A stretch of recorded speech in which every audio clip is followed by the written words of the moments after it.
Сәлеметсіздер ме? Бұл аспан асты жер үсті арнасы. Егерде подписация батырмасын басып, маған тіркелмеген болсаңыздар, подписация етіп алыңыздар және бүгінгі талдауға өз пікірлеріңізді білдіруге дайын отырыңыздар. Бүгінгі талдау «Миграция» атты мультхикая 2023 жылы сәуірде жарық көрген отбасылық шытырманға толы комедия жанрында жазылған.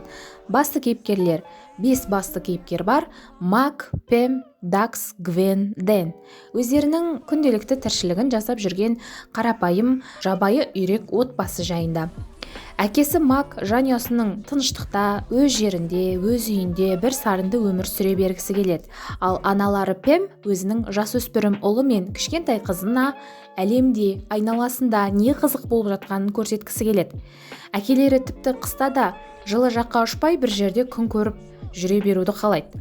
Әкелері қысқа дайындықты бастап, үйіне жөндеу жұмыстарын жүргізіп жатқанда, басқа тұқымдас үйректер ұшып келіп, қонақтап, өздерінің қысты Ямайкада өткізетіндерін айтады. Әйелі және балалары әкелеріне біз де сол жақта қыстайық дегенде көнгісі келмей, әкелері ойлана келе бір уақытта ұшуға дайындаламыз деп айтады. Мультхикая бастан аяқ бірлігі жарасқан керемет отбасы жайында суреттеледі. Аналарының даналығы, кез келген жерде шешім тауып кететіні, қауіптің алдын алып жүретіні аналарымыздың қырық жанды екенінің дәлелі бола алады. Ал әкелері өте қамқор әке, қызына өте жақын, әйеліне де мейірімді. Жалпы Ямайкаға жетер жолда кездесетін барлық қауіп-қатер, қиындықты еңсеріп, өз дегендеріне жетеді. Өз аулаңнан шығып, айналаға көз тастап, Құдайдың шеберлігін көру баршамызға бұйырсын. Ауылдан шықпағанның ақылы ауласынан аспайды дейді. Барынша саяхаттап, көкірек көзімізді кеңейтуге тырысайық.